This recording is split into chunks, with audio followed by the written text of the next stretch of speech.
Hey guys, tonight we journey back thousands of years to the banks of the Nile, to a civilization known for pyramids, pharaohs and gods that watched your every move. But behind the gold masks and grand temples lies a much harsher reality. Today we're asking, what would really happen if you lived just one day in ancient Egypt? Because let me tell you, the sun isn't the only thing that will roast you alive. So before you get comfortable, take a moment to like the video and subscribe, but only if you genuinely enjoy what I do here, and let me know in the comments where you're tuning in from and what time it is for you. It's always fascinating to see who's joining us from around the world. Now, dim the lights, maybe turn on a fan for that soft background hum, and let's ease into tonight's journey together. Welcome to ancient Egypt, land of pyramids, gods, and relentless ultraviolet violence. Before you even open your eyes, the sun is already blasting through your reed hut, like it's auditioning for the role of unforgiving sky god.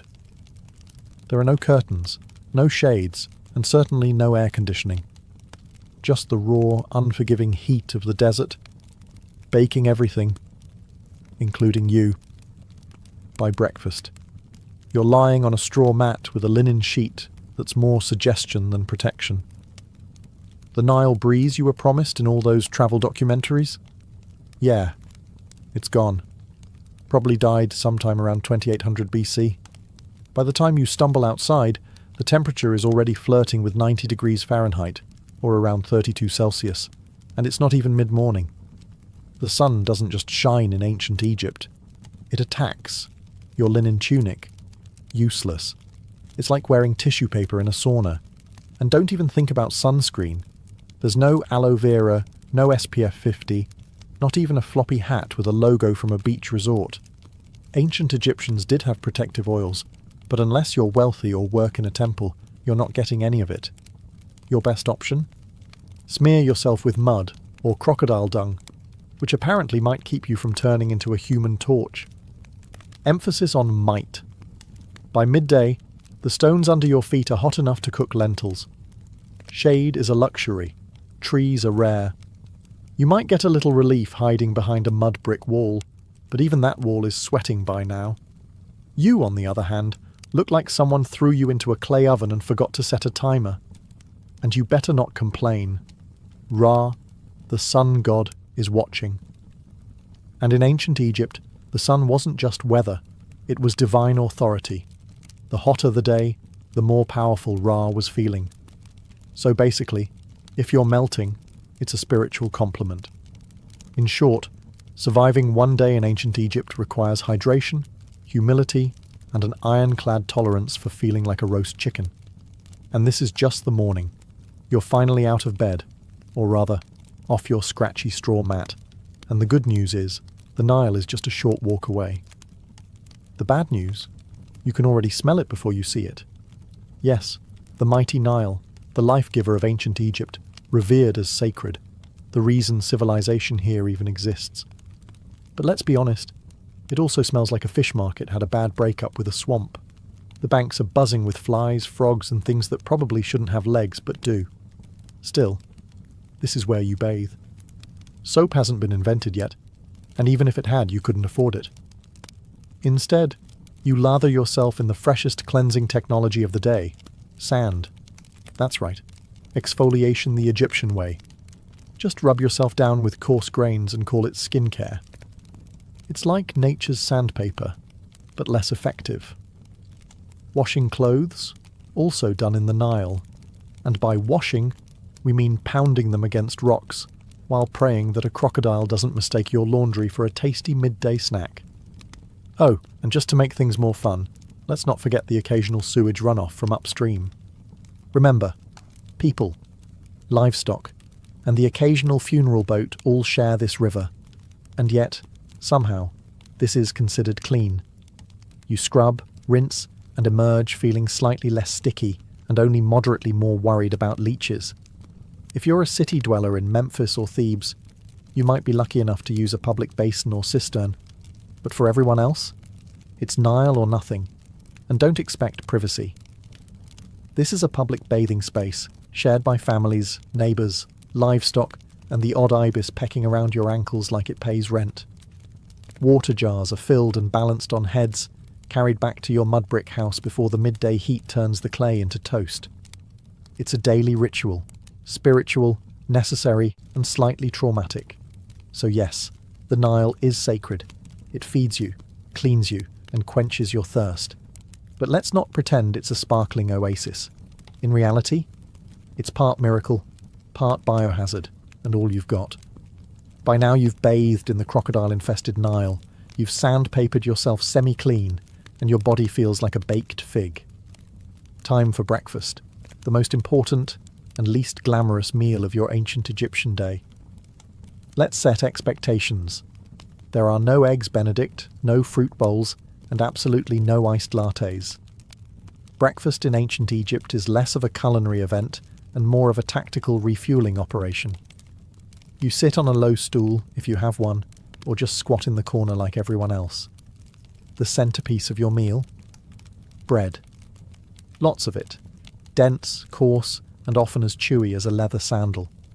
It's made from emmer wheat or barley and baked in clay ovens that may or may not be shared by the local rats. And don't be surprised if there's sand in your slice. Not as a topping, just an uninvited ingredient from the grinding stones. A daily dose of minerals, you could say. Then comes the beer. But don't get excited.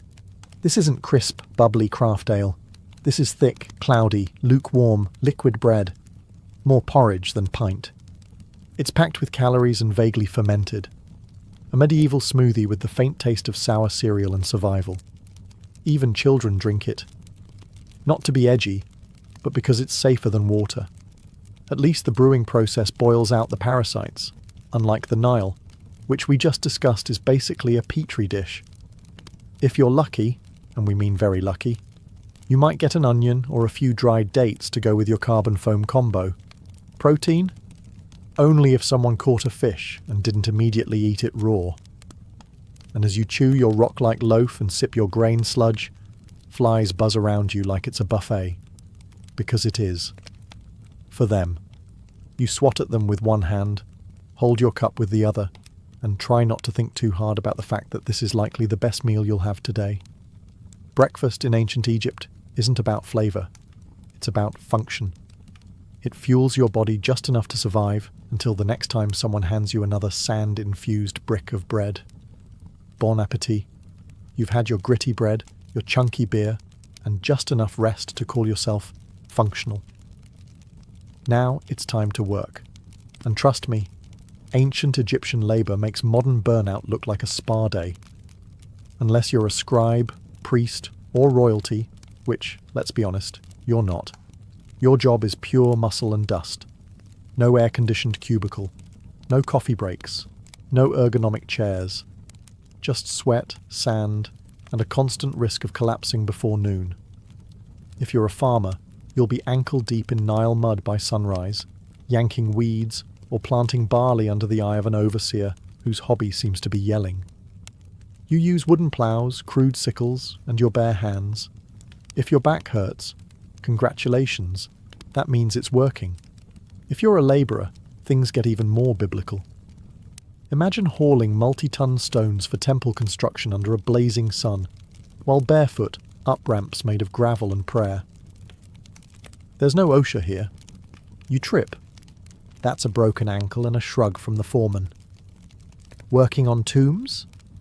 That's another level of grind.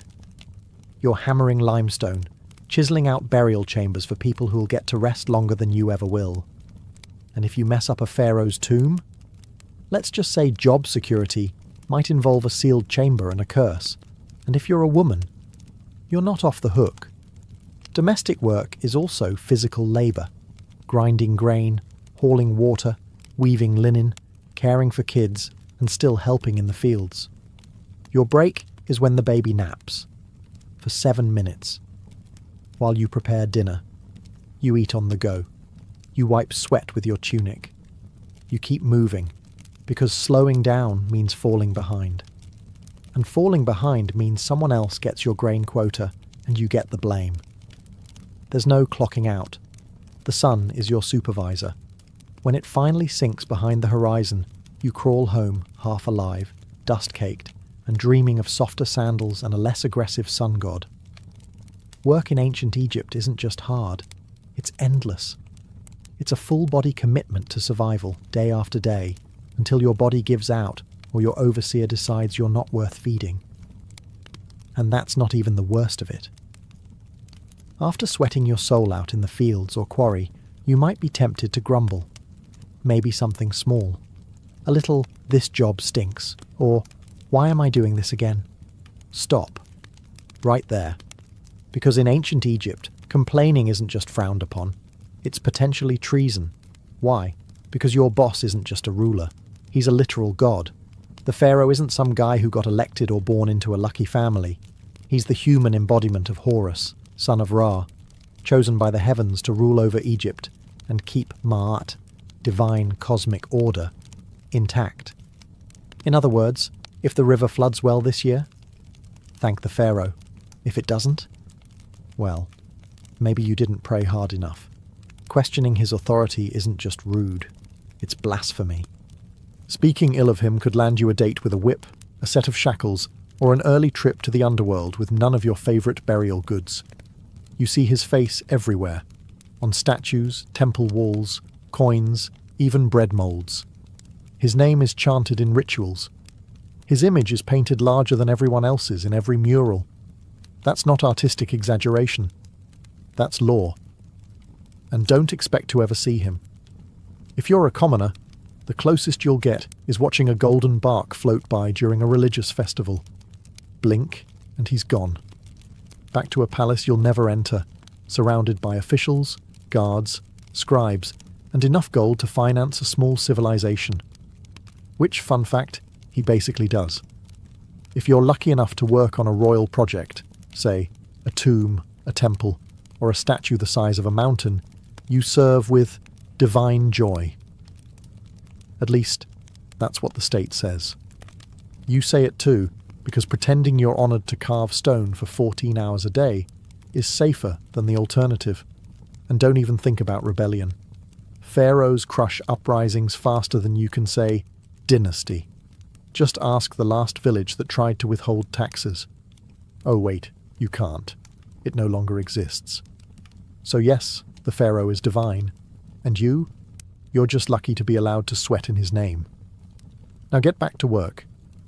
If you thought surviving under the sun was hard, just wait until you realize that in ancient Egypt, sand is your roommate, co-worker, seasoning, and mortal enemy. It's everywhere. In your clothes, in your bed, in your food. There is no escaping it. You could be working, praying, sleeping, or minding your own business in the market.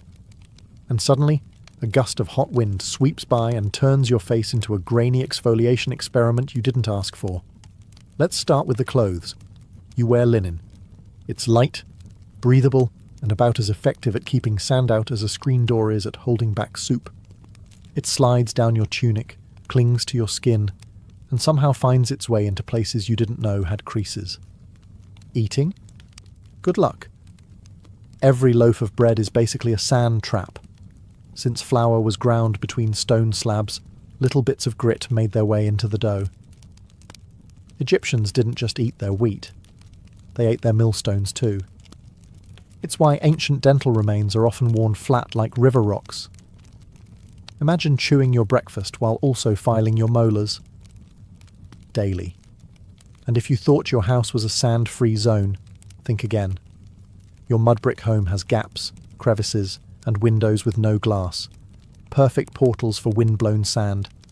Your floors are covered. Your cooking pots are full. Your bed is basically a sandpit disguised as furniture. Shoes? Optional at best.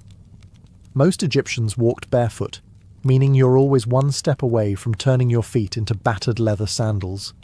If you do have footwear, it's usually a basic pair of sandals made from reeds. Fashionable? Perhaps. Protective? Not remotely. Then there are sandstorms. Egypt's version of a slap from the gods. Sudden, swirling, blinding.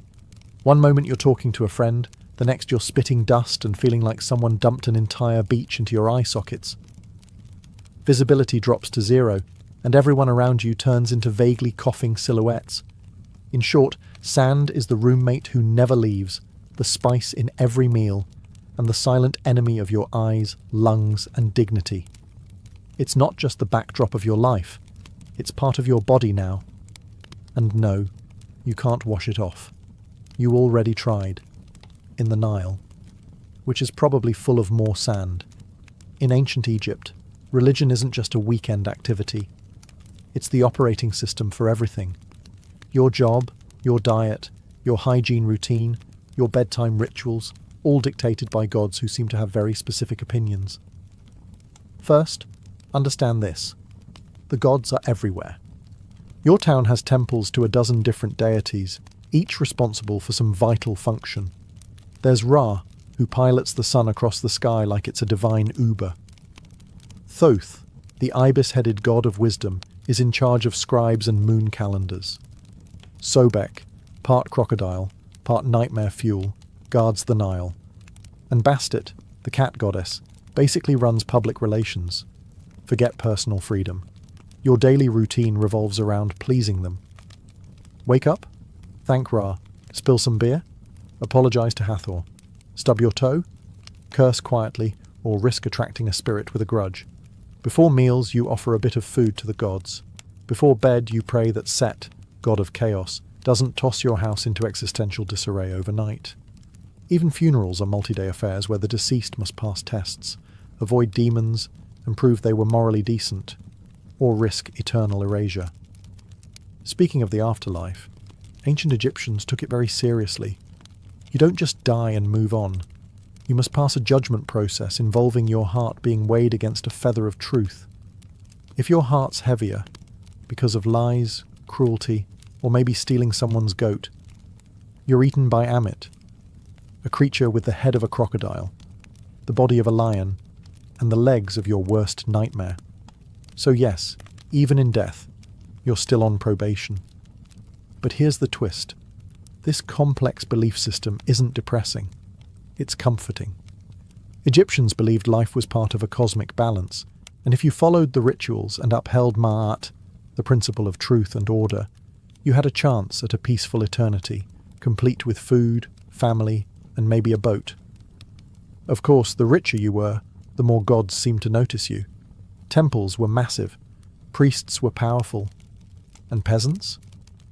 Well, they just hoped the gods were feeling generous that day. Because in ancient Egypt, faith isn't optional. It's your job description, your insurance plan, and your travel itinerary for the next life. So, you've stepped on something sharp, got bit by something weird, or caught something contagious, which in ancient Egypt is basically Tuesday.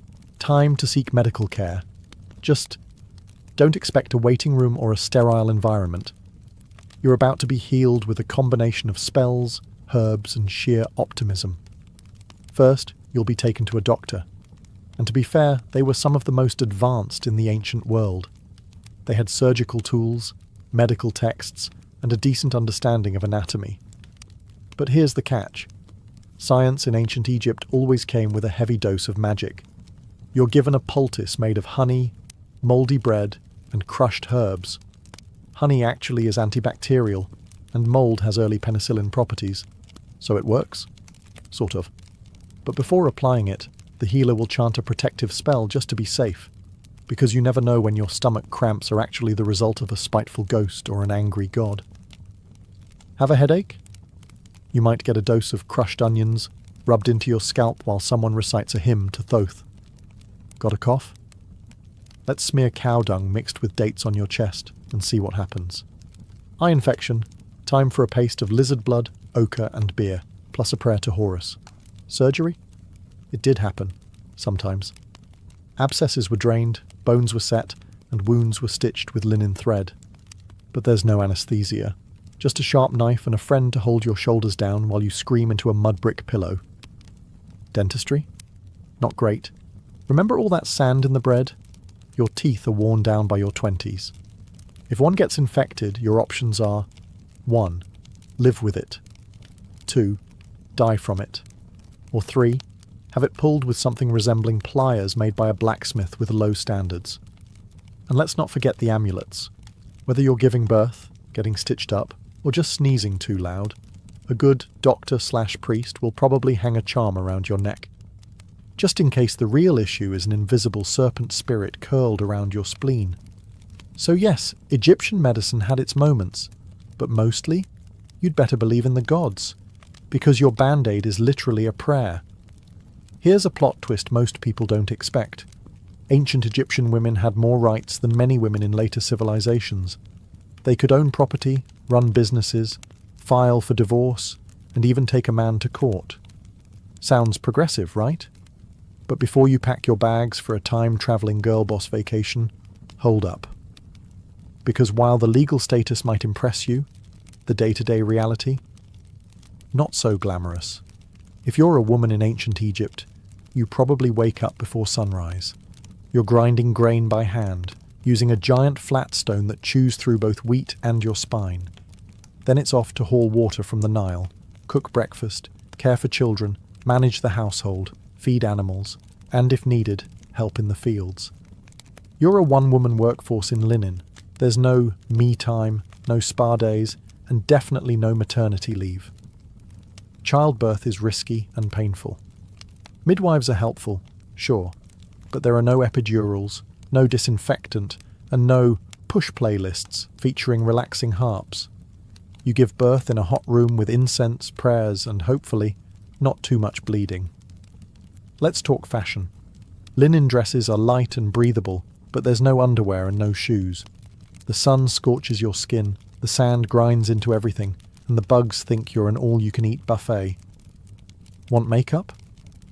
Great. Egyptian women did wear cosmetics, but it's lead-based and applied with sticks that look suspiciously like toothpicks.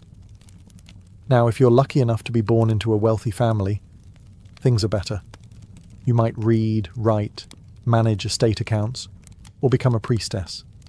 If you're born royal, you could even become pharaoh, like Hatshepsut or Cleopatra, who ruled with brilliance and terrifying eyeliner. But if you're poor, your status may be legal, but your reality is physical. You work, sweat, bend, carry, birth, bury, and pray. You're not chained by law, but by survival. Still, Egyptian women had agency, and that mattered. They could speak in court, keep their inheritance, and didn't become property when they married. Compared to many ancient societies, that's huge. So yes, Egyptian women had rights, but comfort? That's reserved for statues and goddesses, not the woman elbow-deep in dough while swatting flies off a toddler. You made it through another grueling day in ancient Egypt. You ate your gritty bread, hauled your buckets, avoided divine wrath, and maybe even dodged a sandstorm. Time to relax, right? Wrong. Because in ancient Egypt, your real test begins after you die. Death isn't the end. It's just the beginning of an incredibly bureaucratic, multi-phase journey through the underworld. And if you thought the labor overseer was strict, wait until you meet the gods of judgment. First, your soul takes a trip to the Hall of Ma'at. Here, before a tribunal of 42 deities, you must proclaim your innocence in what's basically the oldest legal deposition in history. You say things like, "I did not steal. I did not lie. I did not covet my neighbour's donkey," all while hoping the gods buy it. Then comes the heart test, literally. Your heart, believed to be the seat of the soul, is placed on a scale opposite the feather of Ma'at, the symbol of truth, justice, and balance. If your heart is heavier than the feather, well, that means you've lived a wicked life. Enter Amit, part lion, part crocodile, part hippo, all terrifying. She doesn't arrest you, she doesn't fine you. She eats your soul, destroying it forever. No afterlife, no second chances, just eternal non-existence, which, in a culture obsessed with eternity, is the ultimate punishment. And it gets better. You can doom yourself not just by actions, but by words. One wrong confession, one forgotten line during your judgment, and boom, spiritual obliteration. It's like an open book test where failure means getting devoured by a mythological death hybrid. If you do pass, congratulations. You get to enter the field of reeds, a peaceful, idealized version of Egypt where your soul lives forever. With boats, with crops, with family. and presumably with fewer sand fleas. But the stakes? Enormous. That's why Egyptians obsessed over tomb preparation, funeral rites, and magical texts like the Book of the Dead, a spiritual cheat sheet full of prayers, spells, and helpful tips like, don't insult the crocodile god. So yes, the afterlife might be beautiful, but only if you live your life very carefully. One curse word, one unpaid temple tax, and your next stop is lunch for Amit. Sleep tight. If there's one small mercy in ancient Egypt, it's this: linen. Blessed, breathable linen. Your entire wardrobe, and everyone else's, is made from this plant-based fabric. It's light, cool, and lets your skin breathe in the scorching heat. That's the good news. The bad news? That's pretty much where the comfort ends. Whether you're a farmer, builder, priest, or vendor, you're wearing the same outfit every day. For men, a short white kilt or loincloth. For women, a straight, sleeveless linen dress, sometimes held up by straps, sometimes not. If you're upper class, you might have pleats or beads or fancy patterns. If you're not, it's plain white or slightly greyish, depending on how long it's been since laundry day. Oh, and laundry day? You're hand-scrubbing your clothes in the Nile while hoping a hippo doesn't emerge mid-rinse. Underwear? Optional. Footwear? Also optional. Most people go barefoot. Sandals made from woven reeds or leather are reserved for special occasions or temple priests. So unless you're royalty, expect to spend your days with hot sand between your toes and possibly a sharp rock in your heel. Accessories? Absolutely, but mostly functional. Amulets for protection, necklaces to show status, and eye makeup made from powdered coal, which wasn't just for fashion. It helped reduce glare from the sun and supposedly warded off infections. Yes, even eyeliner had a job in ancient Egypt. But no matter how well you dress, the bugs don't care.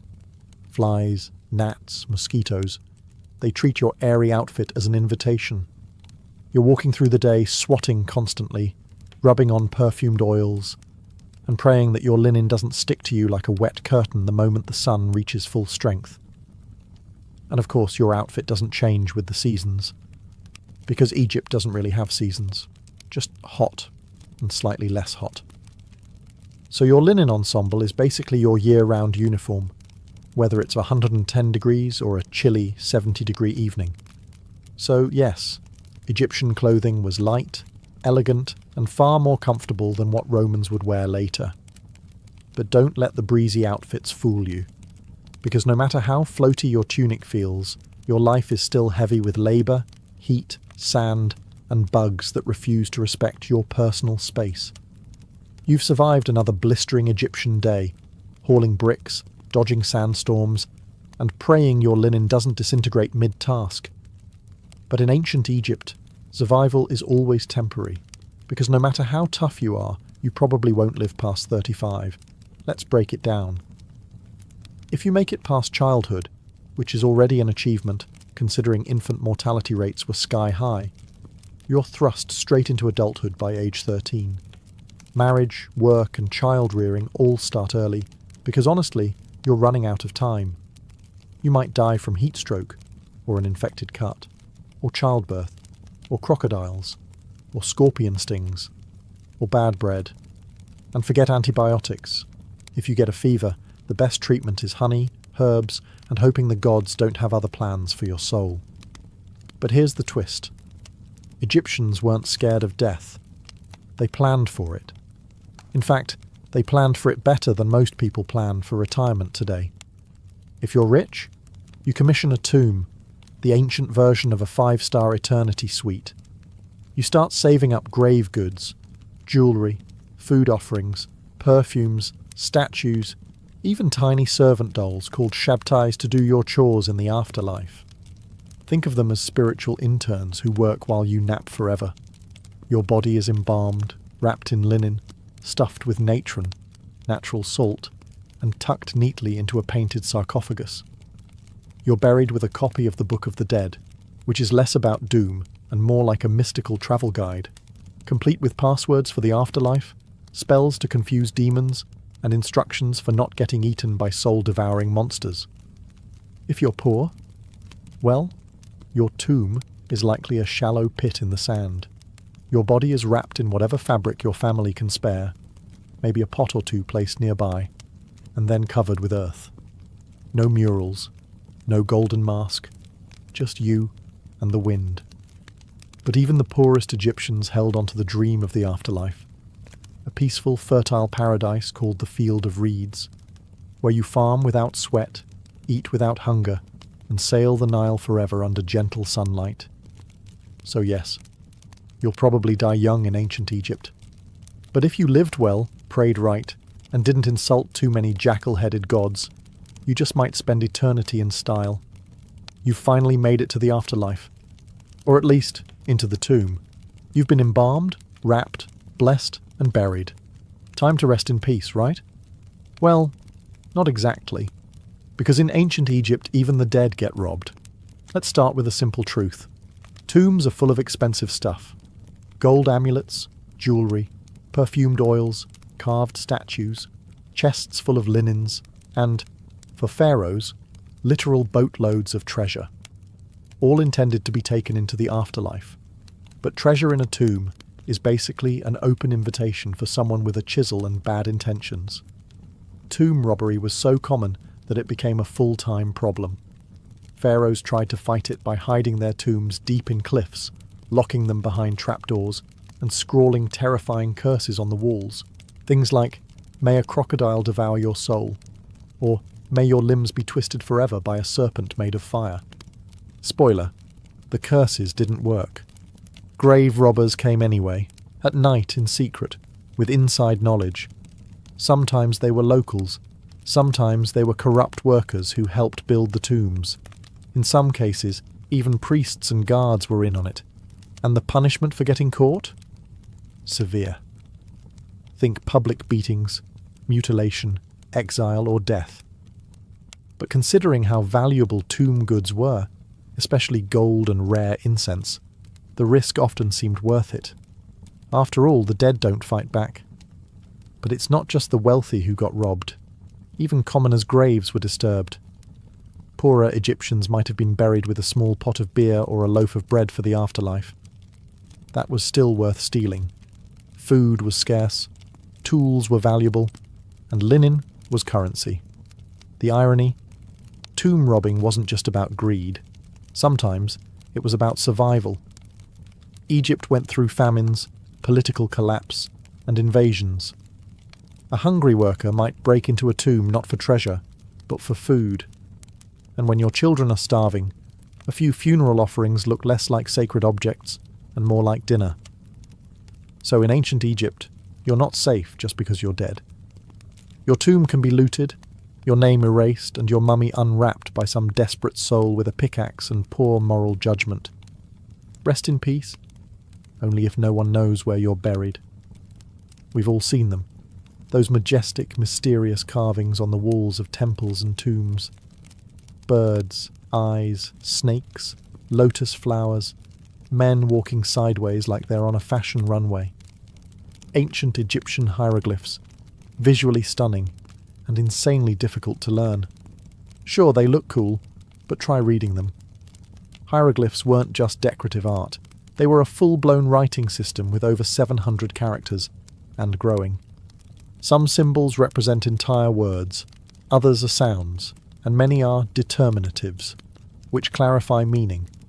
Because, writing the word star with an actual star symbol might be too straightforward. And don't expect spaces or punctuation. Ancient Egyptian writing was basically one long, beautiful riddle, with artistic flair, 0 vowels, and a deep need for context. Oh, and it can be written left to right to left, or top to bottom, depending on what the scribe felt like that day. The trick? Look at which way the birds or people are facing. That's your reading direction. If they're facing right, read right. Facing left, read left. And if they're upside down, good luck. Learning to write hieroglyphs wasn't for commoners. Literacy was rare.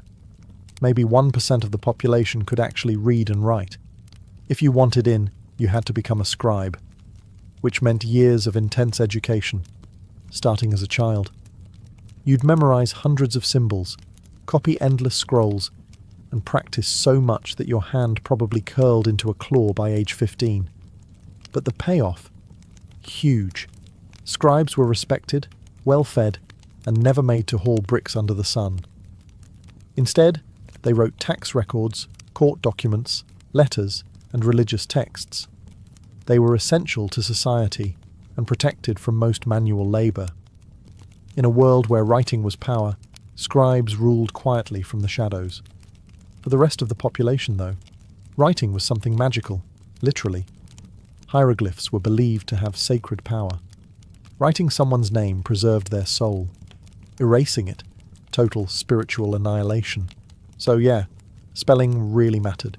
So while hieroglyphs may look like ancient emoji, they're more like a linguistic Rubik's Cube wrapped in myth, math, and mystery. Beautiful? Yes. Easy to learn? Absolutely not. After 14 chapters of heat, hunger, sand, superstition, and backbreaking labour, it's time to ask the big question. Would you survive a single day in ancient Egypt? Let's be honest. Probably not. Sure, it's easy to romanticize the ancient world. Golden tombs, lotus-scented air, graceful hieroglyphs, gods with animal heads, and a thing for order and beauty. But behind the iconic monuments and stunning art was a world of brutal realities that spared no one but the elite. Your average Egyptian day started with a dirt floor, a cloud of flies, and the knowledge that if you didn't work, you didn't eat. You walked barefoot on blazing sand, hauled water, cooked over open fires, lived shoulder to shoulder with bugs, smoke, and livestock. You worried about disease, divine punishment, and whether a snake might slither into your sleeping mat. You had no toothpaste, no medicine, no retirement plan. And if you were lucky, maybe 2 changes of linen. You served a god king who could take your land with a decree, a climate that cooked your skin by noon, and a religion that required you to pass a literal divine test after death just to get into the good version of the afterlife. Let's also not forget the things you didn't have. No antibiotics, no sunscreen, no privacy, no plumbing, no painkillers, and no easy escape. Once you were born into your class, that was it. No promotions, no career changes, no finding yourself. You were either a scribe, a farmer, a labourer, a mother, a servant, or dead. And yet, for all this, the ancient Egyptians weren't miserable. They believed deeply in their gods, their purpose, and the beauty of life. They loved music, dance, food, family, and festivals. They joked, they painted.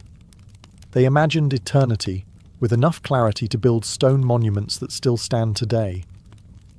But for a modern person, without your air conditioning, your filtered water, your Advil, your sneakers, and your smartphone, you'd fold before the second sandstorm hit. So no, you wouldn't last a day in ancient Egypt. But that's okay, because they lasted thousands of years. And maybe, just maybe, that's why we still talk about them. In the heart of ancient Teotihuacan, one pyramid refuses to be forgotten. Its surface is adorned not with peaceful symbols of faith or gentle gods, but with snarling, open-mouthed stone serpents, dozens of them. They jut out from the temple's facade as if frozen in mid-strike, fangs bared, eyes wide.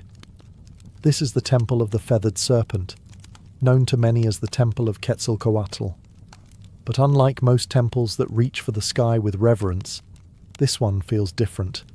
It feels predatory. From the moment you approach it, there's an eerie sense that you're being watched. The stone serpent heads aren't mere decoration. They were warnings, symbols of divine wrath. And beneath their gaze, something horrific once unfolded.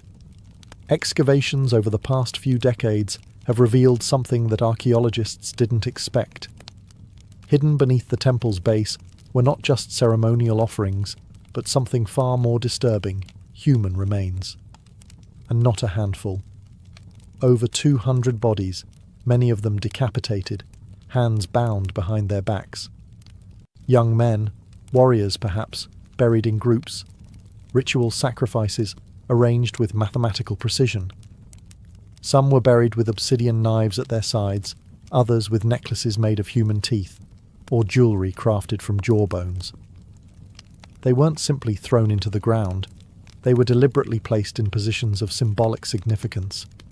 It's clear, this was no mass grave. It was a message, a divine transaction carved into stone and sealed with blood. But what kind of belief system justifies such horror? Who demanded so many lives be taken at once? The Temple of the Feathered Serpent wasn't just a religious building. It was a theatre of power, a place where rulers fused cosmology, warfare, and fear to maintain control over a city of more than 100,000 souls. And this ritual bloodletting may have been the cost of keeping the cosmos in balance. As you stand before this temple today, gazing at those stone serpents, you're not just looking at art or architecture. You're looking into the eyes of a civilization that believed the gods needed blood, and that they had every right to deliver it. But who were these people? Who commanded such violence and vanished without a trace? The answer lies in the shadows of Teotihuacan. Before the mighty Aztec Empire, before the Maya carved their cosmic calendar into stone, there stood a city unlike any other in the ancient Americas, Teotihuacan. Its name, given by the later Aztecs, means the place where gods were born. And when you walk its immense avenue of the dead, flanked by pyramids that scrape the heavens, you start to understand why. At its height, around 100 to 250 CE, Teotihuacan was a sprawling metropolis of over 100,000 people, making it one of the largest cities in the world at the time, rivaling ancient Rome, Alexandria, and Chang'an in size and influence. It was a city meticulously planned. Wide boulevards, gridded streets, apartment compounds housing extended families, multi-story structures made from volcanic stone. And at the center of it all, 3 massive pyramids. The Pyramid of the Moon, the Pyramid of the Sun, and the Temple of the Feathered Serpent. But here's what makes Teotihuacan different. No one knows who built it. Seriously. To this day, we don't know the name of the people who constructed this place. We don't even know what they called themselves. There are no written records, no kings' names carved into stone. Teotihuacan seems to have been a society ruled not by a single monarch, but perhaps by a council, a theocracy, or something altogether foreign to our understanding of ancient power. And despite this anonymity, their influence was colossal. Evidence of Teotihuacan's power has been found hundreds of miles away, from the Maya cities of Tikal and Copan to the distant Zapotec capital of Monte Alban. Obsidian blades, ceramic styles, murals, and even political meddling. In one case, Teotihuacan emissaries may have helped overthrow a local Maya king to install a ruler more favourable to their interests. But how did they maintain such a vast network? How did a city with no known writing system command such authority across Mesoamerica? The answer may lie in how they combined cosmic ideology with statecraft. Their temples were more than places of worship.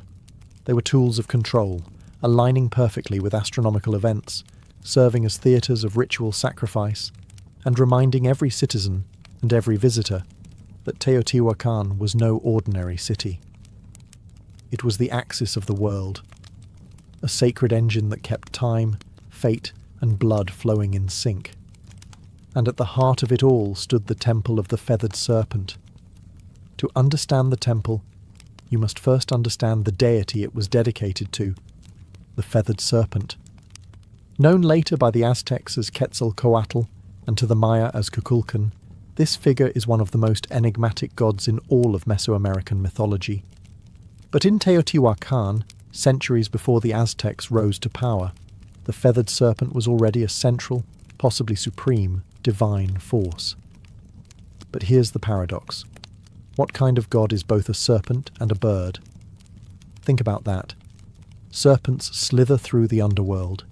They shed their skin, symbolizing rebirth, duality, and death. Birds soar high in the sky, closer to the sun, representing freedom, divinity, and life-giving wind.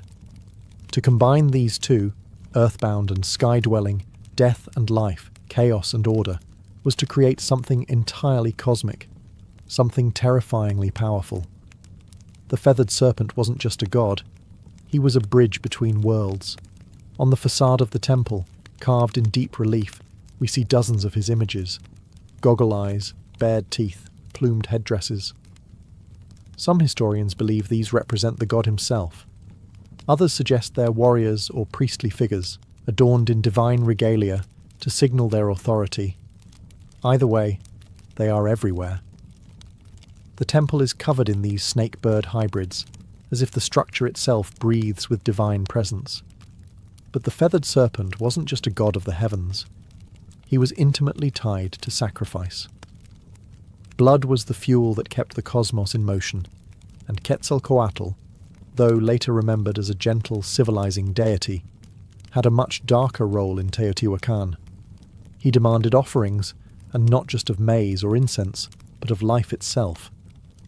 In some myths, he descended into the underworld to retrieve the bones of the dead and create humankind.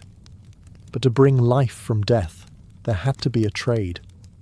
The gods sacrificed themselves for humanity, and humans, in return, were expected to do the same.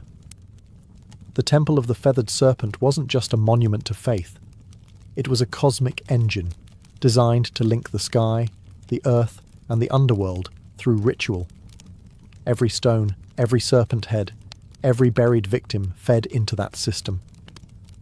Teotihuacan didn't just worship the feathered serpent, they embodied his logic, paradox, power, and blood. And the most disturbing truths were hidden beneath the surface.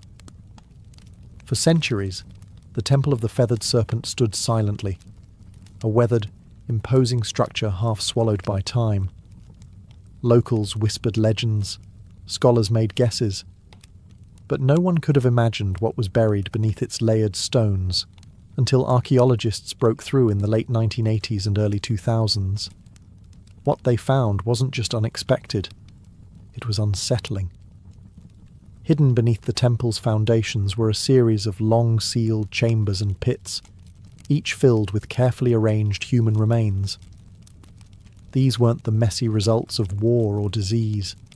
These were deliberate sacrifices, systematic, ritualistic, cold. The victims, numbering over 200, were young men, many between 15 and 25. Some wore necklaces made of human jawbones. Others had their hands tied behind their backs. A few were decapitated. Obsidian knives, sharp and black as night, were scattered nearby. The unmistakable tools of ritual slaughter. And this is where it gets darker.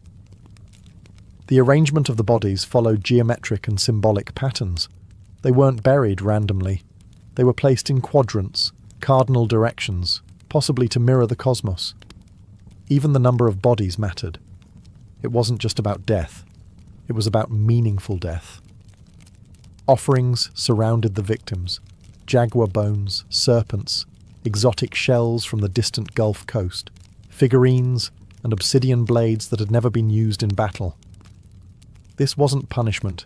It was a gift. These young men, most likely warriors, had been selected not to die in disgrace, but to die as part of something transcendent.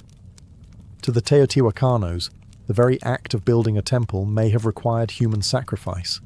It was as if every stone had to be consecrated with blood, every layer raised only after an offering had been made. The deeper you dig, the more sacrifice you find. In one chamber, archaeologists discovered elaborate tunnels filled with mercury and mica, materials associated with the underworld. The floor glimmered like water. Was this a symbolic passage to the land of the dead? A mirror of the night sky? The more they excavated, the more it felt like the temple was not built on top of death, but constructed to encase it. The blood didn't stain the stone by accident. The stone was meant to hold the blood. And all of it was for the gods. Look closer at the Temple of the Feathered Serpent, and you'll notice something strange, something unnerving. It doesn't just sit on the landscape. It aligns with the universe. Teotihuacan wasn't built randomly. The entire city was laid out along precise cosmic axes. Its central avenue of the dead runs at a 5-degree angle off true north. Not a mistake, but a deliberate shift, possibly to align with the setting of the Pleiades star cluster or the sun on specific ritual dates. The Temple of the Feathered Serpent sits directly along this avenue, locking it into a grand celestial blueprint. But why? What were they trying to align with? Archaeologists and archaeoastronomers have debated this for decades. Some suggest the temple lines up with the equinox sunrise. Others argue it connects to Venus, the planet most sacred to Mesoamerican civilizations, often associated with war, sacrifice, and rebirth. When Venus rose or set, wars were declared, offerings made, and temples activated with ritual fire. Even the temple's dimensions seem intentional. The repetition of the number 7, the number of visible planetary bodies, appears in its step platforms. There's symmetry, rhythm, and a stunning understanding of both earthly math and cosmic cycles. And beneath the surface, more clues. In 2003, archaeologists uncovered a tunnel beneath the temple. Not a crude passage, but a deliberately constructed subterranean world. The walls were once covered in powdered pyrite, a shimmering mineral that would have reflected light like starlight. Combined with mercury pools and mica-lined walls, the tunnel seemed designed to replicate the cosmos itself. To walk through it would be like travelling through the Milky Way, a symbolic journey to the underworld, or perhaps to rebirth. Was this temple not just a place of sacrifice, but a cosmic machine? A portal that aligned earth, sky, and the spirit realm? Some scholars believe Teotihuacano saw time as circular, not linear. Every ritual, every building, every sacrifice wasn't a one-time event. It was part of an eternal cycle. Death leading to renewal, sacrifice fueling rebirth. The temple's alignments may have helped predict celestial movements, coordinate harvests, and more importantly, time when to offer blood. The Temple of the Feathered Serpent wasn't just looking at the stars. It was trying to speak to them. The Temple of the Feathered Serpent wasn't just a spiritual beacon, it was a political weapon. Its very design was meant to overwhelm, to intimidate, to remind every viewer, local or foreign, who held the reins of power in Teotihuacan. Imagine standing in its shadow 1,800 years ago. You, a visitor from a smaller city-state, would arrive at the Avenue of the Dead, already awestruck by the sheer scale of Teotihuacan. But when you reached the Temple of the Feathered Serpent, you'd freeze. The serpent heads stare at you, their fangs bared. Jaguar symbols growl from the stone. The plaza ahead once held massive gatherings, not just for celebration, but for public ritual. You might even witness a sacrifice. The ruling elite of Teotihuacan understood something crucial.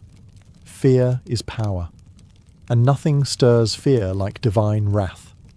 By orchestrating ritual executions in broad daylight, surrounded by cosmic symbols and death imagery, they sent a clear message. The gods are with us, and we are not afraid to feed them. But this wasn't chaos. This was theatre. Priests in feathered headdresses and obsidian masks would chant, dance, and spill blood, turning cosmic myth into political performance. It wasn't just about pleasing the gods. It was about reminding everyone watching that the city's rulers had direct access to the divine. They alone could open the heavens or summon rain, protect the people, or destroy their enemies. Even the architecture helped reinforce this propaganda. From the temple's upper tiers, leaders could look down upon the plaza. They controlled not just the narrative, but the very physical space in which it unfolded. The people looked up, at the gods, at the rulers, at the sacrifices, and knew their place. And for outsiders, Teotihuacan didn't need to conquer with swords. It conquered with symbols. Visiting dignitaries would carry home tales of awe and terror. They would speak of the feathered serpents, the endless avenues, the blood rituals that lit the sky red. In a world where gods ruled through fear, Teotihuacan positioned itself as their chosen mouthpiece, and the Temple of the Feathered Serpent was the loudest voice of all. At its peak, Teotihuacan was the heartbeat of Mesoamerica, a city of fire and stone, of gods and blood, a city that seemed destined to last forever. But around the year 550 CE, something changed. Something broke, and the silence that followed was as chilling as the temple's stone serpent heads. The fall of Teotihuacan was not loud and glorious. It was gradual, then sudden. Signs of strain began appearing decades earlier, signs that the cosmic engine was faltering. Evidence points to a long period of drought, crop failure, and social unrest. The very systems that had sustained this grand city, centralized power, religious dominance, cosmic order, began to crack under pressure. And then came the fire. Archaeologists have uncovered widespread burn layers across elite compounds, temples, and administrative buildings, including signs of violent destruction at the Temple of the Feathered Serpent. What's strange is that the lower-class residential areas were mostly untouched. This wasn't an external invasion. This was an uprising, a rebellion, possibly from within. The very people who once watched sacrifices in awe may have risen against their priest-kings. The Temple of the Feathered Serpent, once a symbol of divine authority, was ransacked. Sculptures were defaced, fires were set, ritual spaces were desecrated, and then silence. Teotihuacan wasn't completely abandoned overnight, but it lost its soul. Trade networks collapsed. Artistic production ceased. The great rituals stopped. The ruling elite disappeared. The temple no longer spoke. And yet, the mystery only deepened. Because while the city faded, its memory endured. Centuries later, the Aztecs arrived in the Valley of Mexico and stumbled upon its ruins. They were awestruck. They believed gods had built this place. They named it Teotihuacan, the place where gods were born. They built their own myths around its pyramids, revering it as sacred ground, even as they had no idea who its original builders were. To them, the Temple of the Feathered Serpent was not a ruin. It was a relic of divine truth. But the irony remains. The most powerful city of its time, built on cosmic order and blood, vanished without a written word, without a final record, leaving behind only stone and questions.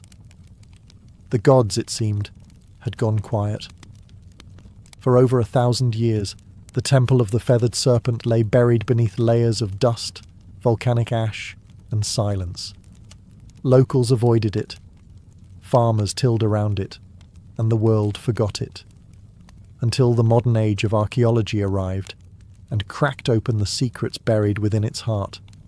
In the early 20th century, Mexican archaeologists began excavating Teotihuacan. What they found was astonishing, a perfectly engineered city far older than the Aztecs.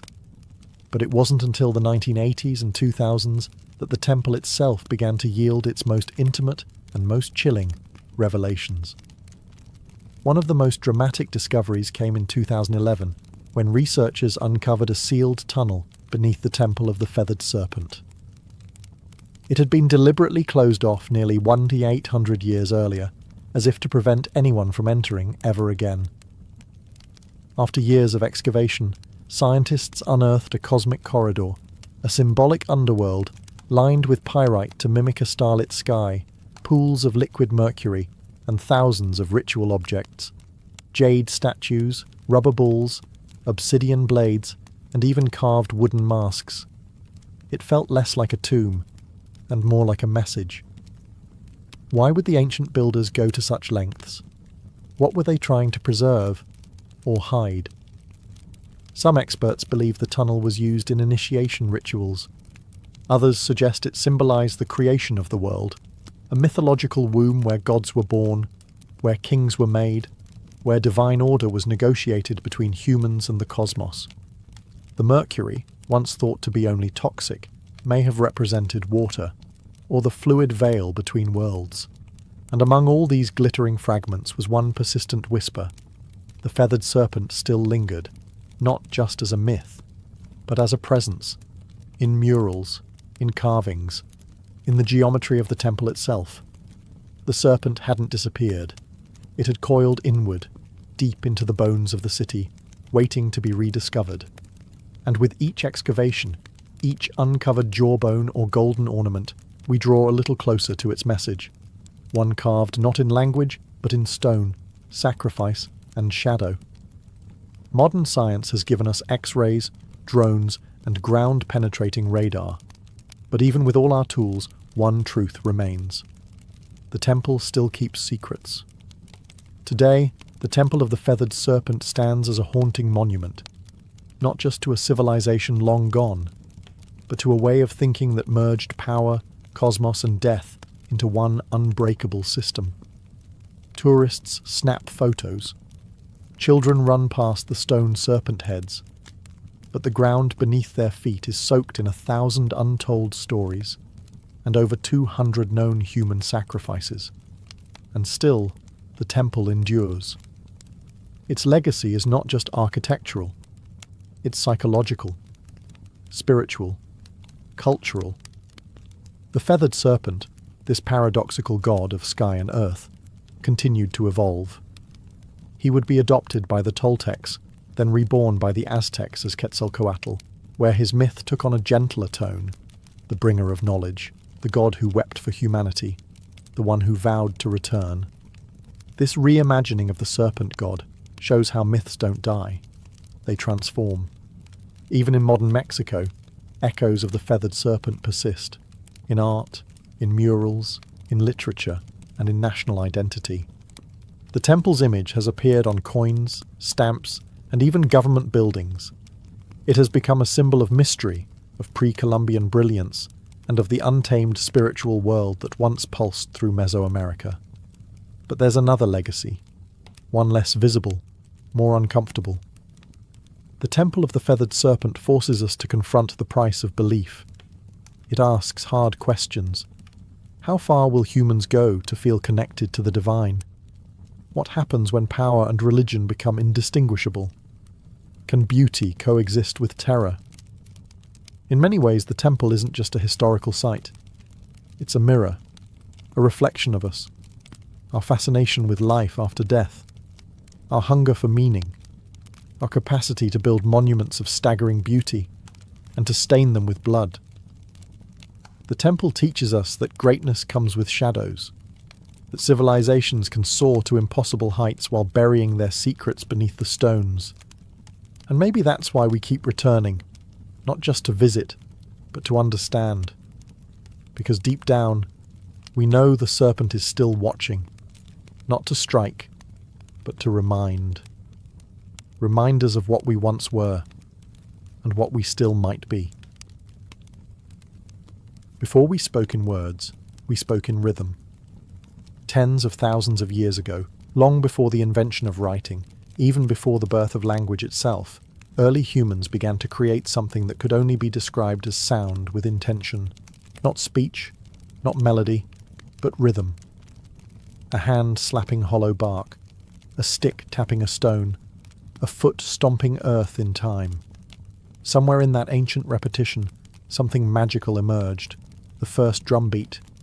It wasn't called music, it wasn't called anything, but it felt like something, like communication, like movement, like emotion taking form. Anthropologists have uncovered evidence of primitive percussion instruments dating back over 30,000 years. These were likely made from natural materials, tree trunks, hollowed-out gourds, stretched animal hides. Nothing fancy, nothing preserved. But these rudimentary drums were not toys or idle distractions. They served real purposes, to warn, to summon, to connect. Imagine a tribe scattered across a dense forest. One beat from a distant drum, and others knew, danger is coming. Or a celebration has begun, or the gods are listening. The earliest drums weren't just tools, they were extensions of the human body. A heartbeat externalized, a pulse that could be felt across a valley. Drumming wasn't something you watched or listened to. It was something you participated in together, around fires, under stars, in caves where echoes made the air itself vibrate. These ancient rhythms became a language of emotion, joy, grief, warning, hope, all expressed not in syllables or symbols, but in patterned sound. Before the first flutes were carved, before string instruments were dreamed of, the drum was already alive, anchoring us in time, giving shape to ritual, and uniting individuals into tribes. In that way, the drum became humanity's first instrument, and perhaps its first form of collective identity. No matter where on earth people lived, they created something to strike, something to beat, something to mark the moment. Because even when we had no words, we had rhythm. And that rhythm was everything. In the cradle of early human civilization, drums were not just instruments, they were sacred voices. Every tribe, every culture, every corner of the earth developed its own rhythm. But the purpose was nearly universal, to commune with the unseen. In Africa, where some of the world's earliest drums emerged, rhythm was deeply intertwined with life, death, and ancestry. The djembe, carved from a single tree and wrapped in goatskin, was believed to contain three spirits: that of the tree it was carved from, the animal whose skin gave it voice, and the craftsman who brought it to life. Played in circles, the djembe didn't just accompany rituals, it was the ritual. Then there were the talking drums, capable of mimicking human speech through pitch and tone. In West Africa, these drums carried messages across miles, relaying news, warnings, births, and deaths from one village to the next. Long before the telephone, humans were already drumming their messages through the landscape. Across the oceans, Native American tribes treated the drum as a living entity. It was the heartbeat of Mother Earth, played in ceremonies to honor ancestors, summon healing, or guide the souls of the dead. The large powwow drum, played by a circle of drummers, was both a musical and spiritual engine, a communal pulse that aligned humans with nature and spirit. In Australia, the Aboriginal people used clapsticks and percussive stomps in the sacred Dreamtime, a mythic era of creation. In the Arctic, Inuit shamans struck frame drums to enter trance states, seeking visions or communicating with spirits during long, dark winters. These weren't performances. These were acts of survival, healing, storytelling, and connection. To drum was to remember. To drum was to belong. And always, it was communal. Drums brought people together into sacred circles, synchronizing hearts and intentions. No sheet music, no stage, just bodies moving, hands striking, souls stirring, all unified by rhythm. It didn't matter where on earth you stood. If you heard a drum in the distance, you knew. Something sacred was happening. Something that words alone could never express. From sacred circles to bloody battlefields, the drum has always spoken. Sometimes with comfort, and sometimes with command. As human societies evolved into kingdoms and empires, drums transformed into tools of domination, instruments of order, and weapons of fear. The earliest armies didn't have radios or megaphones. They had drums. In ancient China, massive drums called bo were struck to coordinate troops across vast terrains. With a single resonant boom, commanders could signal a charge, retreat, or flanking maneuver. These drums weren't just loud, they were strategic. Each rhythm meant something specific, and trained soldiers knew how to listen, even through the chaos of battle. In Mesopotamia, temple drums were used to announce rulers and summon the public. But in times of conflict, they echoed through city walls, terrifying enemies with a deep, relentless thunder. It wasn't just percussion, it was psychological warfare. When the Romans marched, they brought with them the tympanum, a frame drum used in processions and by cults like that of Cybele. Though not a battlefield instrument in the way horns and standards were, it carried symbolic power, a sound of empire, discipline, and order. But no army wielded drums quite like the Ottomans. Their meta bands, the world's first known military orchestras, unleashed an overwhelming storm of drums, cymbals, and horns before battles. The relentless pounding of curse, giant kettle drums, and davil, double-headed bass drums, struck terror into the hearts of enemy forces. Some European accounts describe soldiers freezing in panic before even seeing the Ottomans, paralysed by sound. Drums also enforced power off the battlefield. In royal courts across Asia, Africa, and Europe, drum ensembles announced arrivals, marked coronations, and underscored political rituals. To beat a drum was to declare, power is present. Even enslaved people in the Americas used drums as tools of resistance. On plantations, rhythmic communication kept culture alive and helped orchestrate secret rebellions. The drum, even under oppression, refused to be silenced. So whether it signaled divine right, military discipline, or raw fear, the drum has always carried a message. This is who rules. This is who marches, and this is the rhythm of power. As civilizations branched out across continents, so too did their rhythms, evolving in form, purpose, and philosophy. In the East, drums became tools of precision, spirituality, and ceremony. In the West, they leaned into military power and eventually orchestral grandeur. Two worlds, two paths, one heartbeat. In India, the drum became a sacred instrument of divine language. The tabla, with its crisp tones and fluid grace, was used in classical music and devotional performances, but it was more than accompaniment. It was conversation. Each stroke had a name, a meaning, a syllabic identity. Indian drumming wasn't just percussive. It was spoken poetry, trained over decades. The tabla player was not just a musician, he was a linguist of rhythm. In Japan, the taiko drum emerged as a ceremonial giant. Played in Shinto rituals, theatre and war, taiko required not just technical skill, but physical discipline. The drummers moved with martial precision, their stances grounded like warriors. In festivals, the booming taiko echoed through mountain valleys, believed to drive away evil spirits and call the gods down to earth. Meanwhile, in Indonesia, the kendang drum led the hypnotic flows of gamelan orchestras, guiding dancers and musicians in sacred temple ceremonies. These rhythms were layered, interlocked, and celestial, a sonic reflection of cosmic harmony. Across the world, in Europe, drums had a different story. They were largely utilitarian during the medieval period, signalling soldiers, marking time, enforcing discipline. It wasn't until the Renaissance and Baroque eras that drums began to enter formal music. Even then, they were kept in the background, timpani thundering beneath royal fanfare or echoing in grand cathedrals. In this divergence, you see two philosophies. The East saw rhythm as art and spirit, something tied to breath, chant, and meditation. The West saw it as structure and force, a tool to rally, march, and measure.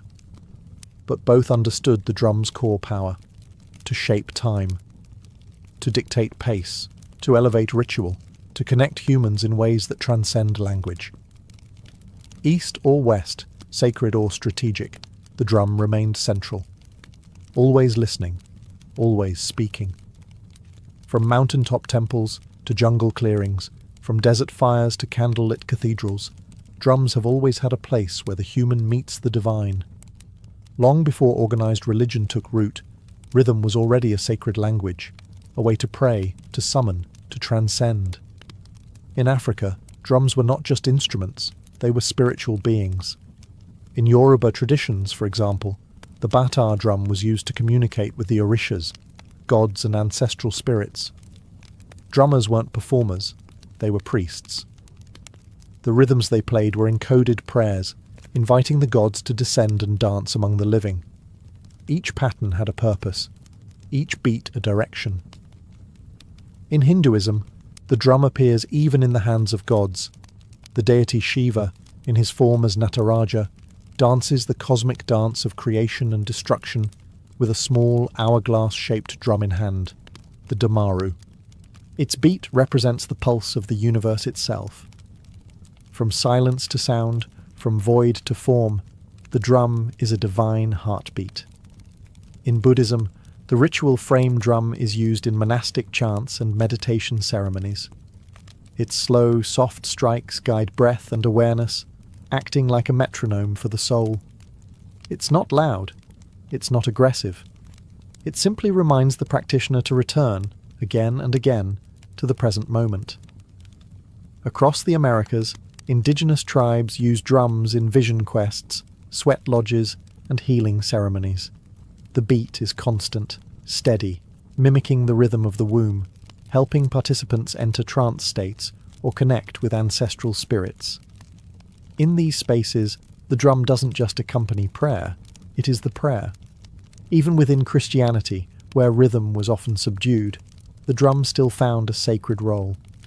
In gospel traditions, particularly in African American churches, drums became a means of praise and power, a heartbeat behind voices lifted in devotion, a reminder of struggle, hope, and divine rhythm in every life. No matter the faith, the ritual, or the God invoked, the drum has been there, not as decoration, but as a vessel for energy, intention, and the mysteries we cannot speak. Because when words fail in worship, rhythm remains, and the divine always listens. For thousands of years, drums were solitary instruments, one body, one sound, one purpose. But in the heart of the industrial age, something revolutionary happened. In factories, streets, and music halls, percussion was reimagined. And by the early 20th century, multiple drums were no longer scattered across a stage. They were united, forming something entirely new, the drum kit. It was born out of necessity. In the late 1800s, military and theatre bands required several percussionists to play bass drum, snare, cymbals, and woodblocks, each handled by a different person. But space was tight, and budgets were tighter. So drummers began to combine instruments into a single playable setup. By 1909, the first bass drum pedal was patented. A drummer could now strike a massive drum with one foot, freeing their hands to do more. The idea caught fire. Over the next few decades, drummers added hi-hats, toms, cowbells, and ride cymbals, creating a setup that could mimic an entire percussion section, all from one seat. What emerged was more than a tool. It was a drummer's throne. And then came jazz. In smoky clubs and underground dance halls of New Orleans and Chicago, the drum kit exploded into life. Jazz drummers didn't just keep time, they played the kit like a voice, with syncopation, swing, and sensitivity. Legends like Gene Krupa and Buddy Rich turned the drum set into a lead instrument. Rhythm became storytelling. As jazz evolved into rock, the drum kit grew louder, heavier, more powerful. The 1960s and 70s saw kits expand with multiple toms, splash cymbals, and double bass pedals. Drummers like John Bonham, Neil Peart, and Keith Moon pushed the limits of stamina and creativity. The drummer wasn't in the background anymore. He, or she, was the engine. Today, the drum kit is a global staple, from gospel churches to EDM stages, from punk garages to world tours. And even as digital kits and drum machines rise, the physicality of a live drum kit, the sticks, the skins, the sweat, remains irreplaceable. It's a symbol of modern rhythm, a fusion of centuries, where tradition meets innovation, and where one drummer can speak with 10 voices at once. The world beats in thousands of dialects, and so do its drums. From continent to continent, culture to culture, the drum has taken countless forms, each carrying a distinct identity, sound, and purpose. These aren't just instruments. They're cultural signatures, crafted from local materials, shaped by local hands, and steeped in the rhythms of everyday life. In West Africa, the djembe remains a heartbeat of community gatherings. It speaks in sharp slaps and deep bass tones, designed for storytelling and spontaneous conversation. Next to it, the dundun provides the foundational pulse, a rhythmic anchor around which others can dance. In Africa, a drum ensemble isn't just music. It's a conversation between spirits, ancestors, and the living. In the Middle East, the darbuka, a goblet-shaped drum made from clay or metal, delivers crisp, fast-paced rhythms essential to belly dancing and classical Arabic music. Its voice is sharp and articulate, demanding precision from its player and movement from its listeners. Across the Caribbean and Latin America, drums tell a different story, one born from resilience and fusion. The conga, bongo, and timbales reflect the blend of African, indigenous, and Spanish influences. In Cuba, the sacred bata drums are used in Santeria rituals, each drum speaking a divine language tied to the orishas. In Brazil, the thunder of surdo and cuica drive samba parades through the streets, infusing joy into protest, prayer, and carnival. In India, the mridangam and tabla dominate South and North Indian classical music, respectively. These drums are so precise, they are tuned to pitch, blurring the line between rhythm and melody. Each finger movement matters, each stroke carries centuries of tradition. Then there's the frame drum, one of the oldest in human history, appearing in everything from Persian daf to Irish bodhran, from shamanic tools to folk ensembles. Played with fingertips, mallets, or brushes, it's proof that even simplicity can be sacred. What unites them all? Purpose. Whether guiding dance, healing, ritual, or revolution, each drum reflects the soul of its people. Their rhythms carry geography, history, and identity. The global drum family isn't just diverse, it's universal, because no matter where you go, the earth still echoes with rhythm. As the 20th century drew to a close, the sound of drums began to change, not in rhythm, but in texture. The physical gave way to the programmable. The sweaty palms, the wooden sticks, the calloused fingertips, all began to share space with circuits, pads, and software. The age of digital drums had arrived. It began in the 1970s with primitive drum machines. Early devices like the Rhythmicon and Roland CR78 that used analog circuits to simulate basic beats. At first, they sounded robotic, even awkward. But musicians saw something else: consistency, control, and endless possibility. Then came a revolution. In 1980, Roland released the TR-808, a drum machine so iconic its deep booming kick and crisp snare would go on to define entire genres. Hip-hop, techno, electro, and trap were all born in part from its synthetic pulse. It was no longer about mimicking acoustic drums, it was about creating new sounds entirely. As digital audio progressed, so did the tools.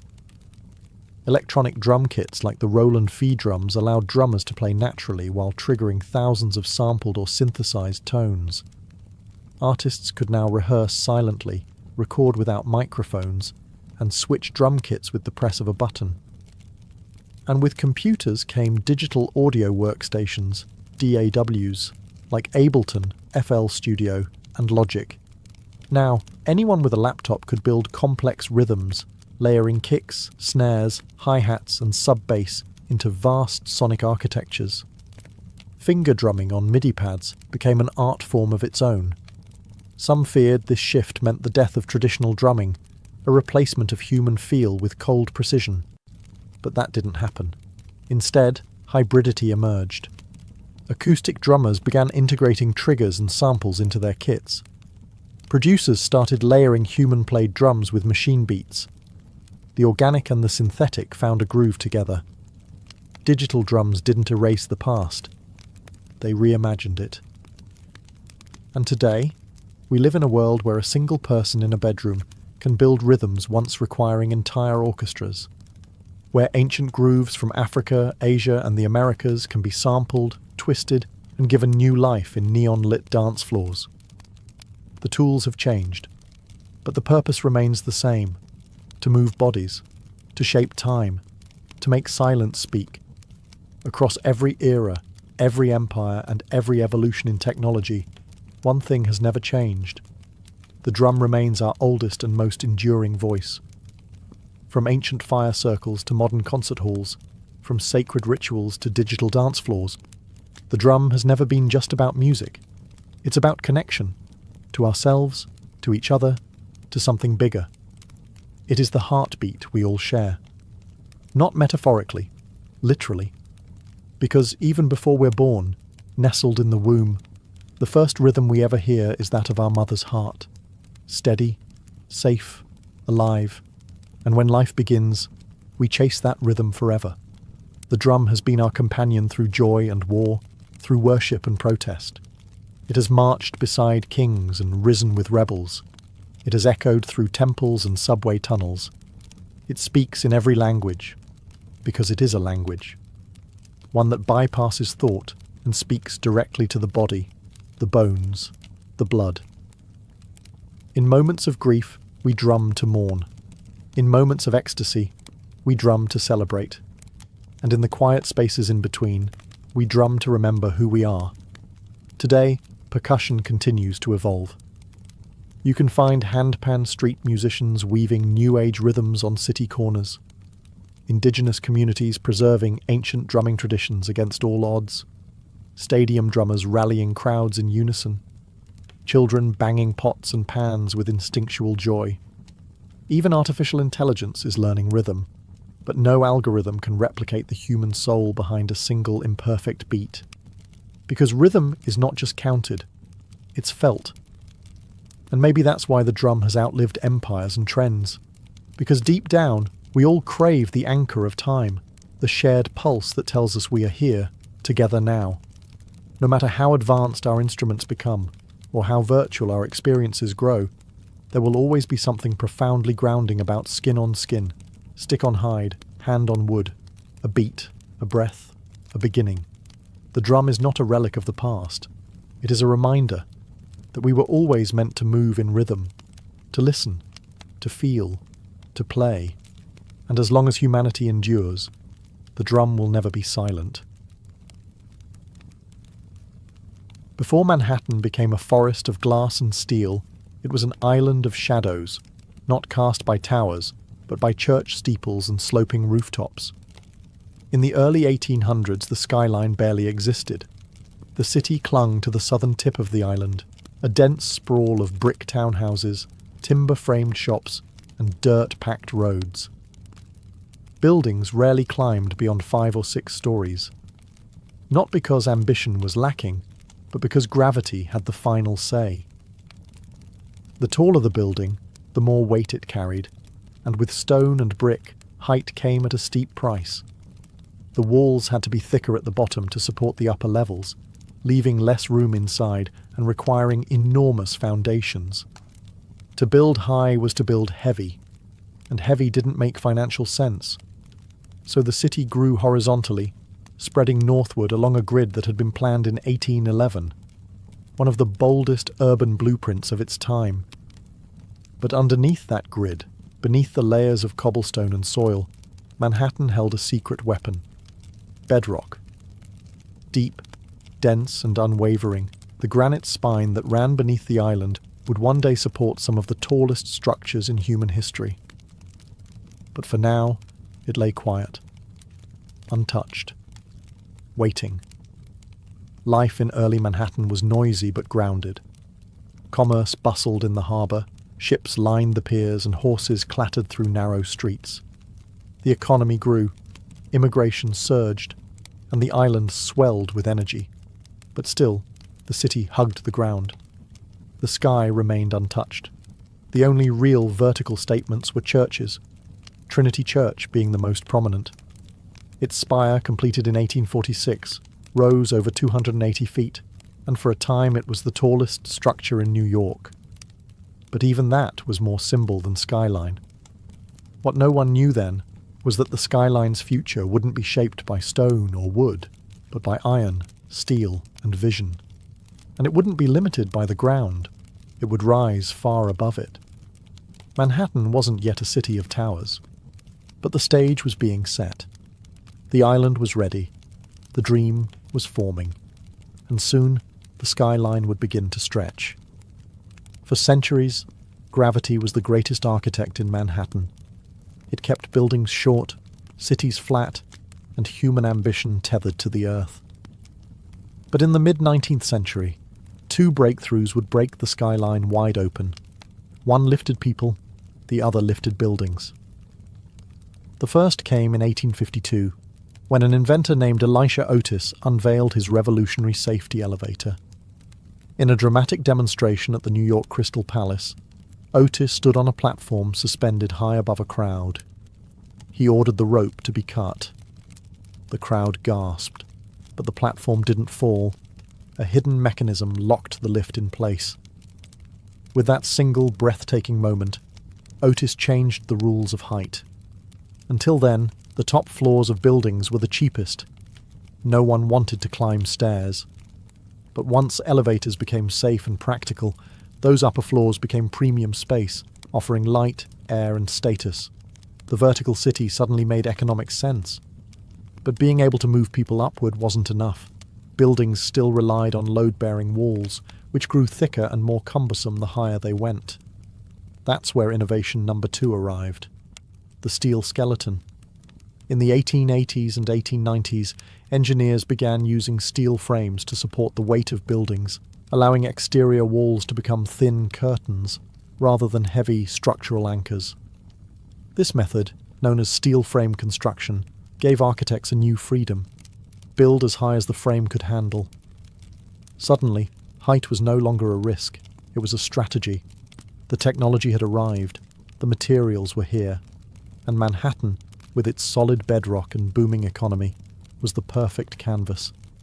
The island's tight geography encouraged vertical thinking, and its status as a financial capital meant that everyone, from banks to newspapers, wanted their name visible in the clouds. The elevator made the sky accessible. The steel skeleton made the sky buildable. Together, they didn't just change architecture, they redefined what a city could be. Now, the race would begin, not outward, upward. By the late 19th century, New York City was no longer content to sprawl. It wanted to soar. The ground was full, the streets were packed, and the only place left to build was up. With steel frame construction and the elevator now established, Manhattan became a proving ground, and the skyline, a battlefield for ambition. The first shots were fired in the 1890s. In 1890, the New York World Building, home to Joseph Pulitzer's newspaper empire, rose 20 stories above Park Row.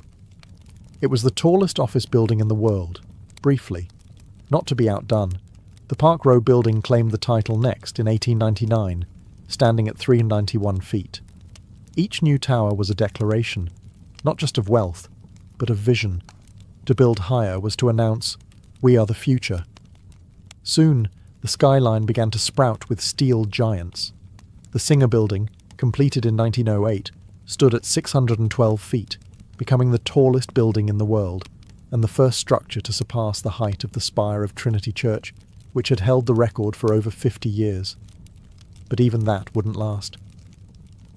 In 1913, the Woolworth Building took the crown. Designed by architect Cass Gilbert and funded in cash by retail magnate Frank W. Woolworth, it rose 792 feet, over 55 stories, in a soaring display of neo-Gothic beauty. Dubbed the Cathedral of Commerce, the Woolworth wasn't just tall, it was majestic, an architectural sermon about America's rise as a modern power.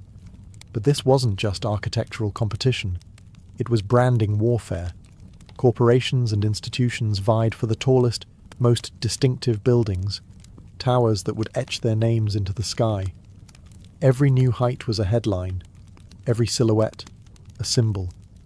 The skyscraper became the ultimate billboard, permanent, imposing, impossible to ignore. And beneath it all, the rhythm of progress beat relentlessly. Steam shovels dug foundations into granite. Riveters hammered steel day and night. Immigrants and ironworkers balanced on beams hundreds of feet in the air with no harnesses, only grit and resolve. The skyline was no longer theoretical. It was real, and it was rising. As the 1920s roared through Manhattan, the skyline began to dance. Not just climb. This was the era of Art Deco, a time when architecture wasn't only about height, but style. The Jazz Age poured elegance into steel and stone, and New York's buildings became icons of movement, light, and energy. The most dazzling of them all was the Chrysler Building. Completed in 1930, it stood 1,046 feet tall, briefly becoming the tallest building in the world. Commissioned by car magnate Walter Chrysler, the tower wasn't just a monument to corporate success. It was a symphony of design. Its stainless steel spire, built in secret and hoisted into place overnight, shimmered in the sun like a crown. Ornamental eagles, modelled after hood ornaments, jutted from the corners like guardians of the future. With its curves, chevrons, and machine-age detailing, the Chrysler Building didn't just scrape the sky, it seduced it. But the race wasn't over. Just a few blocks away, another titan was rising, the Empire State Building. Completed in 1931 during the depths of the Great Depression, it soared to 1,250 feet, stealing the title from Chrysler and holding it for nearly 40 years.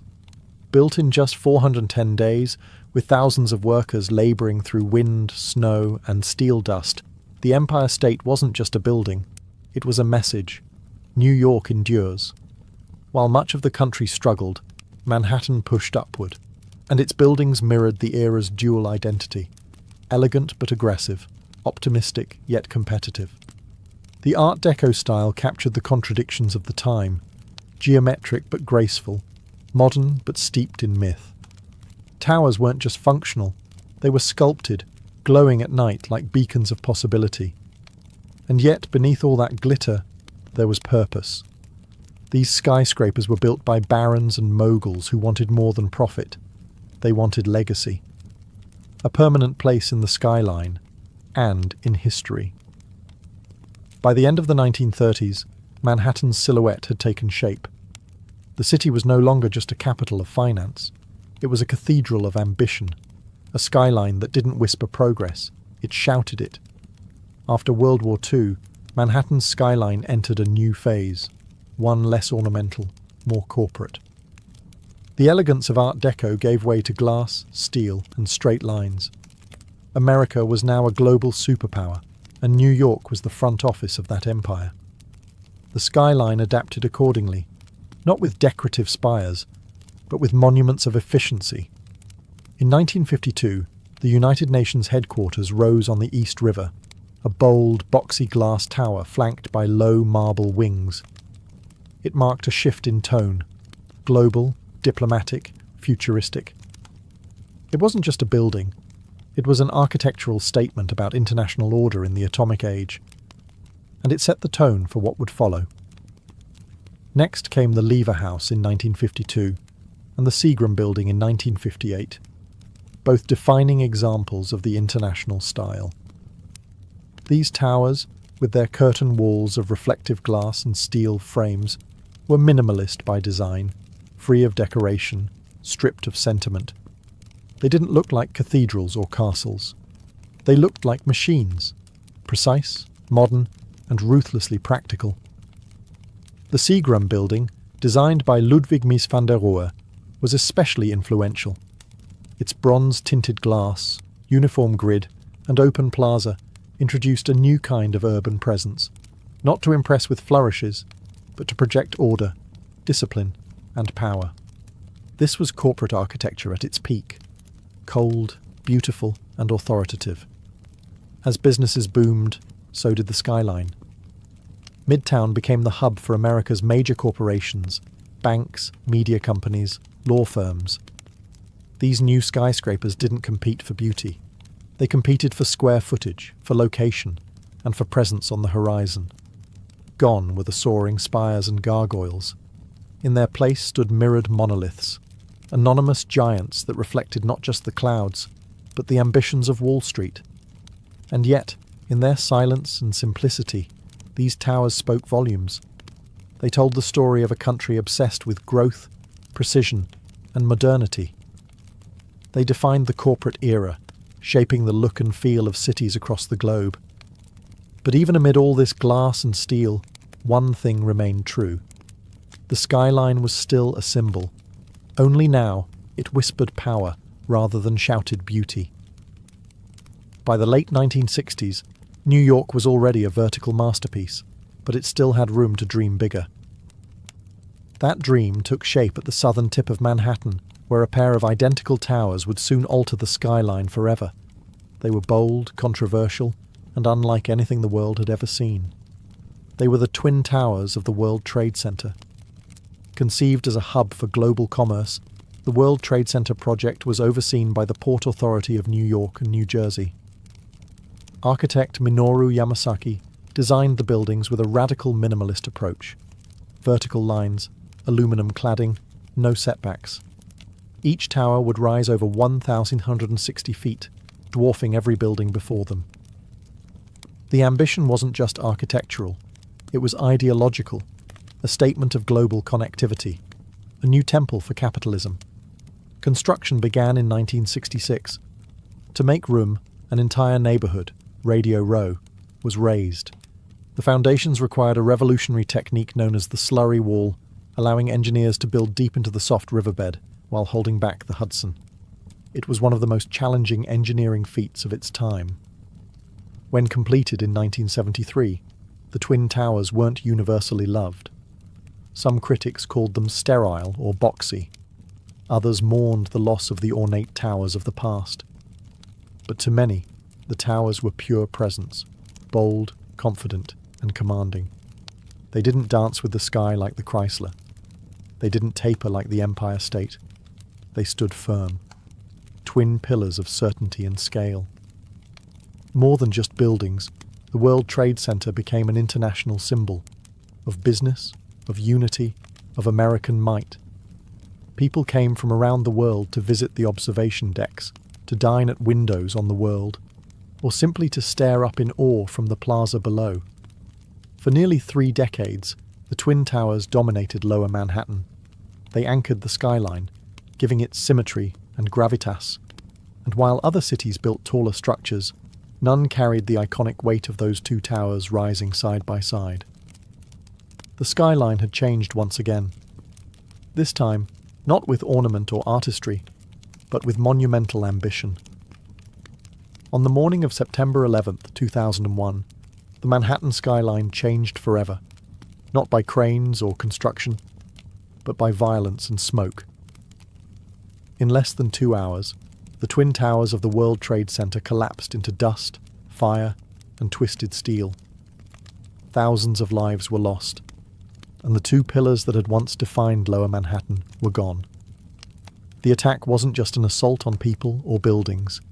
It was an assault on symbols, on what those towers stood for: commerce, modernity, freedom, ambition. For decades, the Twin Towers had defined the southern end of the island. Their clean, monolithic forms had become visual shorthand for New York itself. Now, that skyline was fractured. In the days and weeks that followed, Lower Manhattan became a wound, open, smouldering, raw. Where once there had been height and light, there was only absence. And that absence echoed. Photographs of the skyline looked hollow. The familiar silhouette was broken, and the space that had once pulsed with global energy became known as Ground Zero. For the first time in a century, Manhattan wasn't building up. It was mourning. The city grieved, but it also endured. Steelworkers, firefighters, police officers, and volunteers poured into the site, not to construct, but to recover. Rubble was cleared. Lives were honoured. Silence replaced the clang of iron.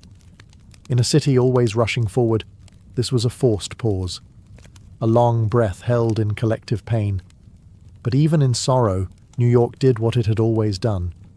It looked up. Discussions about rebuilding were complicated, emotional, political. What should take the place of the towers? Should anything rise again? Could the skyline be restored without erasing the loss? For years, the hole in the ground remained, a reminder of what was and what was taken. It became sacred space. And yet, slowly, plans emerged. Designs were drafted, cranes returned, steel returned. Not to erase the tragedy, but to create something new beside it. But before anything was built, one truth stood clear. The skyline was no longer just a symbol of power or ambition. It had become a memorial, a silhouette shaped by both triumph and tragedy. And the story wasn't over. In the aftermath of devastation, a city known for speed, ambition, and movement paused. Not to surrender, but to reimagine. Rebuilding the Manhattan skyline after 9/11 wasn't just a matter of architecture, it was a matter of identity. What would rise in place of the Twin Towers? Could anything? The answers came slowly. In 2003, a design by architect Daniel Libeskind was selected for the new World Trade Center site. It wasn't just about height, it was about healing, memory, and renewal. The plan would blend commercial space with public memorials, parks, transportation, and light. It wasn't a return to what had been. It was a statement of what could be. At the heart of it all stood a new tower. One World Trade Center, originally called the Freedom Tower. Rising from the northwest corner of Ground Zero, it would become the tallest building in the Western Hemisphere at 1,776 feet, a number chosen to echo the year of America's independence. But this wasn't just about patriotism. It was about defiance, about reaching up, again, despite loss. Construction began in 2006, and in 2014, One World Trade Center opened its doors. Clad in shimmering glass and standing like a crystal obelisk, it didn't try to imitate the past. It offered something new, reflection, both literal and symbolic. The building changes with the sky, glowing, darkening, disappearing, depending on the light. It is presence without arrogance. Beside it, the 9/11 Memorial opened in 2011. Two deep voids where the original towers once stood, each with a continuous waterfall and the names of the fallen etched into bronze. It's not just part of the skyline, it's part of the city's soul. The new skyline took years to take shape. Other towers rose, 3 WTC, 4 WTC, and 7 WTC, each one sleek, modern, and purposeful. Together, they represent not just a city rebuilt, but a city transformed. New York didn't just replace what was lost, it evolved. It honoured the past while building for the future. And in doing so, it reminded the world of something deeply American and deeply human. You can knock a city down, but you can't keep it from rising. Today, the Manhattan skyline is more than a collection of buildings. It is a living symbol of ambition, of resilience, of the American dream itself. No other silhouette in the world carries so much weight. It's etched into pop culture, history, and memory. You can draw it with 5 lines, and people will recognize it instantly. It tells a story of bold engineers and fearless ironworkers, of architects who imagined spires that pierced clouds, and of immigrants who crossed oceans to help build them. It speaks of risk, reward, and reinvention, the constant churn of New York itself. It has never been finished, and it never will be. The skyline is alive, always changing. In recent years, it's stretched even higher, but not in lower Manhattan. This time, the vertical race moved uptown. Along Billionaires Row, super slender residential towers like 432 Park Avenue, Central Park Tower, and 111 West 57th Street now rise like needles above Midtown.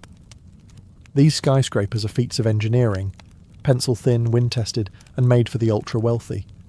Critics call them sky-piercing expressions of inequality. Others see them as marvels of modern ambition.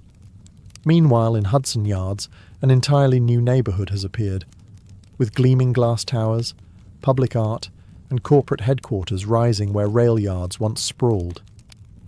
The skyline now stretches farther west, evolving with the city's changing needs and ambitions. But even as it grows, the skyline holds its past tightly. The Empire State Building still glows at night, the Chrysler still gleams at sunrise, and One World Trade Center stands solemn and proud. The skyline remembers what came before, even as it reaches for what's next. More than any monument or statue, it is the skyline that defines New York, not just in form, but in meaning. It is a place where humanity dared to build upward, again and again, through booms, busts, wars, and wounds. A city of millions, reflected in steel and glass. It doesn't just mark where the city ends, it marks where dreams begin. Because in Manhattan, the sky has never been the limit, it's just the next floor.